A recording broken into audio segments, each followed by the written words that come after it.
everybody. Welcome to the Hallmarkies podcast. We are really excited today. We have a very special bonus episode of the podcast where we get to talk with the stars of the new film, The Stars Fell on Alabama. With us today, we have James Maslow and Ciara Hanna here. And thank you both so much for coming on the podcast. Oh, thank you for having us. It's our pleasure. Yeah, so this is both of your first time on the podcast. So I wanted to give you both a chance to introduce yourself to our audience. And James, why don't you tell everybody a little bit about yourself? Sure. Hi, guys. I'm James Maslow, play Bryce Dixon in our little rom-com Stars Fell in Alabama. Very excited about it. If you don't know who I am, that's all right. Not that exciting, but I act and sing. Feel free and look up tidbits of all of those. But very excited to chat about this little film that's coming out this Friday, January 8th. Yes. And Ciara, what about you? Well, hi, I'm Ciara Hanna. I play Madison Bell in Stars Fell in Alabama, and I'm not as good as a singer as James, but, Arguable. But anyway, yeah, same thing as James said. Yeah. Well, I wanted to first ask, so James, you started doing both singing and acting in Big Time Rush, or at least that's the first way I heard of you. Do you have a preference of what you enjoy doing more, acting or singing? I've always loved both, and I've been lucky enough to pivot both industries to a little bit more what I always wanted to do, and that is films like this. I have 2 more movies coming out this year. One's a raunchy comedy, which I love, called We Need to Talk, and one's a big action film based in World War II called Wolfhound. So love getting to play different characters, especially getting the action and action comedy worlds. And then the music side, I DJ these days. My best friends under the name LTX. So really always loved doing both. And especially now that I'm DJing and doing EDM music and the movies that I want to do, this is really the best of both worlds. And they seem to always balance each other out for me. That sounds great. Well, I know that particularly our co-host, Amy, she's a big fan, so she'll be very excited about this. Thank you, Amy. Hi. Yes. Shout out to Amy. Oh, she'll be very excited about that. So I'm wondering about this movie, Stars Fell in Alabama. Do you know how it kind of got started, how it got written? Does somebody have involved have experience with Alabama, or how did it kind of get started? Do you know, either of you? Yeah, well, so Robert Wyndham, who's the producer of the film, also created it. And he is, so far as we know, it's loosely based on a lot of his actual experience. And so we stepped into the shoes, me specifically, as Robert turned Bryce Dixon. It was awesome because put those little things together ourselves, but I'm pretty sure it's loosely based. Yeah, he admitted to certain things, certain more things under the auspice of many tequila shots. But no, he's very proud of it, and I think it definitely is loosely based on his experiences, but still fictional, not exact. Sure. Yeah, it's all about people going back to basically a high school reunion kind of situation, and how you revert back to your old self when you go back home. And Ciara, is that something you could relate to? Well, I'm from Riverside, California, so when I do go back to Riverside, it's like weird how like my car, all of a sudden the tires get bigger and the lifted truck starts coming out in me, and like the weird music starts coming. But I go back to Riverside all the time. I'm in Riverside right now, so it's like I definitely have the whole, like, if you go to that hometown bar that when you go to, everyone all of a sudden starts acting the same. We all of a sudden play pool. We get kind of a little more grungy, and so I totally get the whole. I don't know what it is about going to your hometown and like just going. It's like it doesn't matter how long you've been away from it. You go straight back into it the second you see people and places you've been. It's fun. It's fun. Yeah, I never really had that experience because my family moved my senior year of high school. So whenever I would go back home, it wasn't really where I had lived and gone to high school. So I've only been back to Maryland, where I went to high school once in my adult life. And but I can imagine that would be very surreal. It's weird. It's like when I do come home, I very weird when I'm at the grocery store or I go to the gym. I feel like I'm like incognito. I don't want to see anyone from high school, and it like freaks you out. So you're lucky. Stressful. Is that something you can relate to, James? There's this strange pressure that I definitely felt more so when I was younger and newer to doing this. And now that I'm an old man, it's less scary because it's this strange assumption that people have when they see you on television one time, or they see you play one show. They think, oh my Lord, they've made it. They must be getting $1 million a day. They must be a different person. They're now this elevated yada, yada, yada.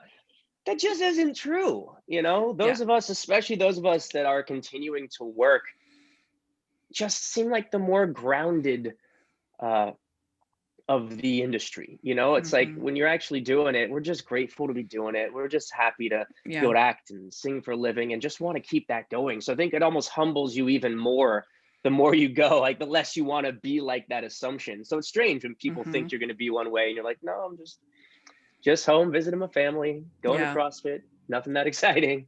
Yeah. I don't think people realize the hustle that it takes to be a working actor. It never stops. You're always hustling, always. Very true.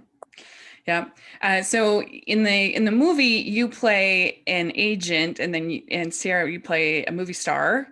And so I was just curious, did you get any tips from your agent, James, on what to do? You know, it was funny. I love my agents very much. They're just some of the most badass women in the industry, and they really are genuine and nice, and that's why I'm with them. So I tried to draw a little bit on those aspects, that these women are go-getters. Gwen Pepper and Dee Dee Binder, a little shout out to my ladies. But they conduct themselves in a manner that makes me proud, where I actually didn't have that experience with any other agent in my life. And not to name names, I've bounced around from some of the largest there are, and anybody who I would hear wasn't conducting themselves in a professional manner, or I just didn't like. And I eventually moved on because that ultimately is a reflection on me. So yes, drew from my current agents. And you know, Bryce has a good heart, and I think he got wrapped up a little bit into Hollywood, which I can relate to. But going home, putting on this charade, and then it feeling and becoming real with Madison Bell, I think he really remembered where he's from, who he is. And I'd like to think the audience will appreciate that and forgive him from being a little bit of a jackass before that. What did you think of playing was it like to play a movie star, Ciara? Oh, just playing myself. Could you relate? Yeah. Definitely. I mean, I'm playing an actress, so I'm an actress. The only thing was like, I guess in the movie, Madison is kind of a up and coming, like Bryce and her are working together to become like a movie star. So she has that kind of that, she's not the movie star type that has like an ego and everything. She's very down to earth. And I think that's what Bryce sees and stuff. And I think she reminds Bryce of that side of him. And so, I mean, she just is like a normal girl that does movies. To me, that's what I think of her. I don't think of her as like this movie star, like give me my glasses and my paparazzi kind of girl. You're on Notting Hill about it. I didn't have to. Just a girl. Just a girl, small town girl. Yeah. So there's a long sequence where you do a line dance in club. And I was wondering, favorite scene in the movie. She loved it. It was that hard. James is so good at dancing. He got it in 2 seconds, and I couldn't get it down. Well, I mean, for your boy band days, did you do a lot of dancing? I would think. Tons of line dancing. That's all we did. Funny enough, I line dance a little bit. I used to go to horseback riding camp called Rawhide Ranch. Oh my gosh. Out. East San Diego, and we did a tidbit of line dancing for the talent show. So I think I drew on that a little bit. But it was just fun. The whole, I think a lot of people talk about how much fun they have on certain sets, and it breaks my heart when you hear anything to the contrary. This set was exactly how it should have been. It was so lighthearted. Everybody was family. when it came to doing the dance part, it was kind of thrown on us last minute. We didn't really have a ton of time to prepare, but I think everybody, fell into the spirit of who knows what's going to happen. Let's just try our best, and did it together. And that's why it worked out. Everybody just had fun with it. Plus we had Taylor Hicks performing right in front of us. I mean, it's like we're getting paid to watch a show I would pay to see. So it was very cool. Yeah. Soul Patrol. Yeah. That must have been exciting. So are you both as bad at cornhole as you all are in this movie? The whole scene where you're playing, I was like, offended. They cannot make a shot to save their lives. I am personally offended. That was all in the edits. Okay. I have my own personal cornhole in the backyard right now, actually. So okay. That's Hollywood just trying to make us look bad. Yeah. What is happening? I mean, come on, they could make one shot. That was funny to me. I want to blame that one on sound. You couldn't actually hit the board because it would ruin sound, right? I forgot about that. Yeah, me and James are so competitive, and it's so annoying having to be bad. Yeah, no, we really did have to play terribly there. That's all I'll say. There's a long scene where you are at the school pool, where you sneak in. I don't think that's too much of a spoiler. Where was that shot? It felt like it was actually at a school pool. Wasn't it like a YMCA type of place, James? Yeah. I don't think it was necessarily attached to a school, but no. Wasn't it the high school pool? It was a cool setting, though. Did I remember that wrong? Was it part of the high school where the football field was? It might have been. I remember seeing a field. We shot at night, so everything was kind of dark around us. But the long and short answer to this question is we have no idea. Yeah. Ditto. But that looked fun. I mean, I love to swim, so I'm always partial to that, but it looked fun. Yeah, it was fun. It was a different day. It was Water scenes always look way more fun than they actually are. Yeah. You speak to anybody, like, I still want to go and do a water movie at some point because I love sailing, I love being in the ocean, I love surfing. But I'm also regretting saying that as I say it, because being submerged in water for any period of time, much less an entire day, or in the case of those movies, months on end, it's not easy. So you're not up by the end of it. You're not up for Deep Blue Sea 4? Again, I'll do it. I'm just going to bitch about it. But right. I will do it. Okay, good. So there's also a long scene where y'all play football. And I do think that you have the British guy in the movie. And I thought they missed out on a little bit of a joke, because he could have thought that they were playing soccer when they were playing football. Right. But nevertheless, it looked like it would be pretty fun to play football. Bring that note up with the producers. Yeah. Again, producers, writing, Zebedee. I don't know what he was thinking. He missed out. But Zebedee was funny. He was a great sport. He's really funny. Yeah. I thought that looked like that would be fun. And you get to be kind of the football stars here. There. You saved the game. I know. I got a lot of running in that day. I'll tell you that much. I was so sore. But it was fun. It was definitely, I'm not the best at football, but I'm okay at running. I can run really fast if I want to. Well, at least I thought I could until the boys were beating my butt.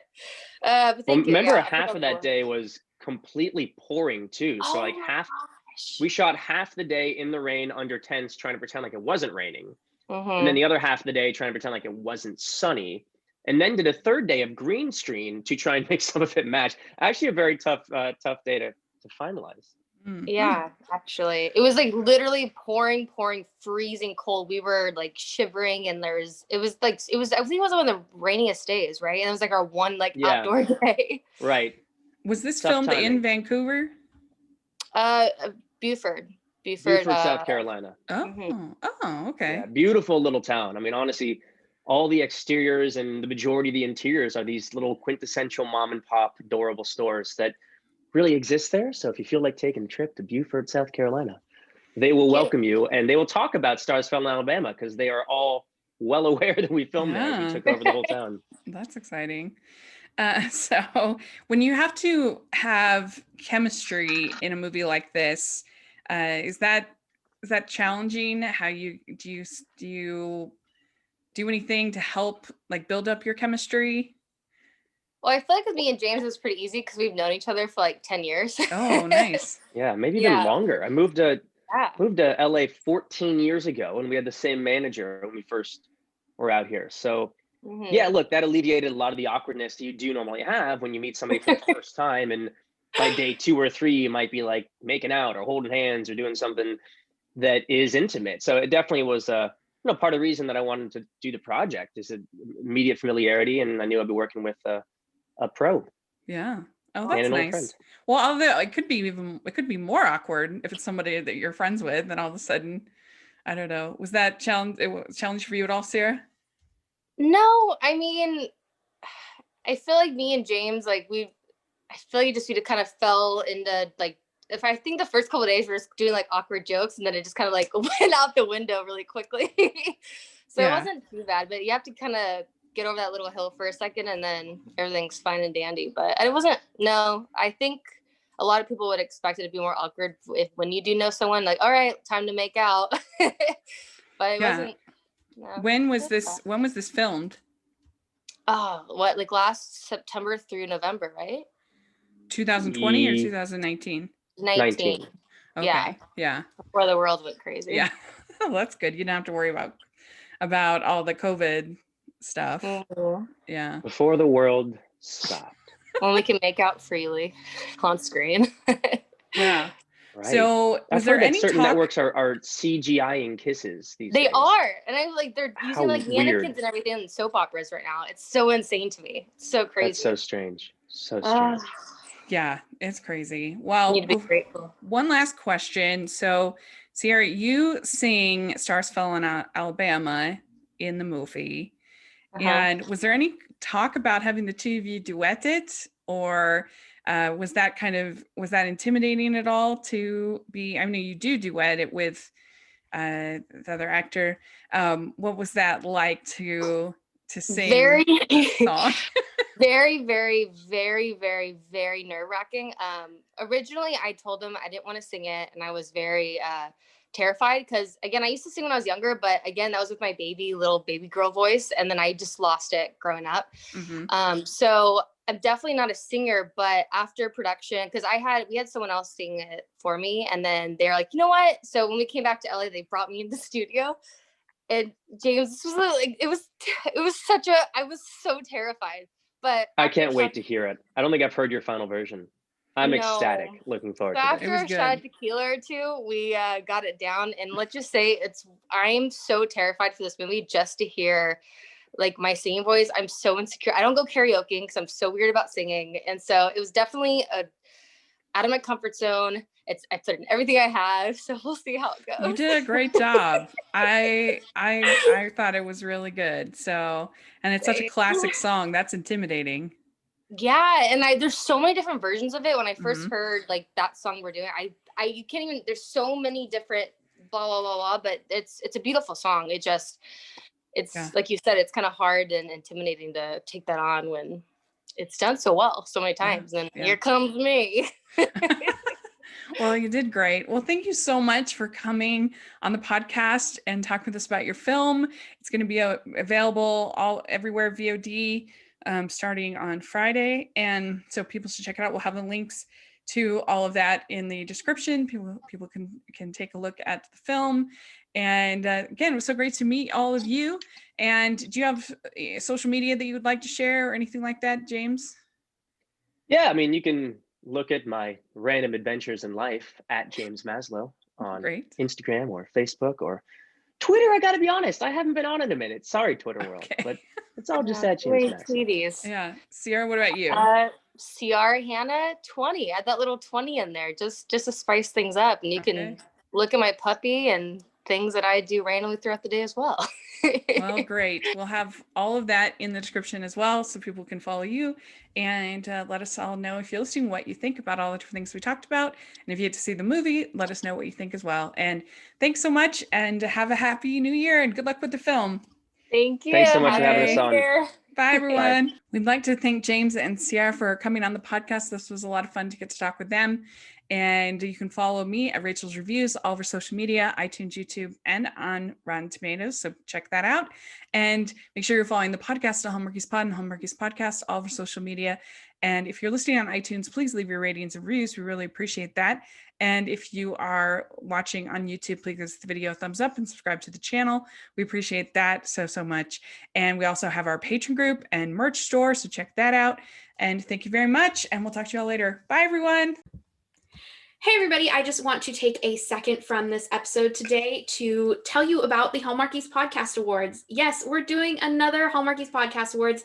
The second annual awards will be held later this month in January, but right now you can go vote. If you are listening to this between January 1st of 2021 to January 8th of 2021, you can go into the description, click the voting link, and vote for your favorite things from Hallmark Channel in 2020. So go click that link, go vote, and you have until January 8th, 2021 at midnight Pacific Standard Time to vote, and there will be more information about when that will be airing and all that fun stuff in the weeks ahead. So go down in the description and vote. Back to the episode.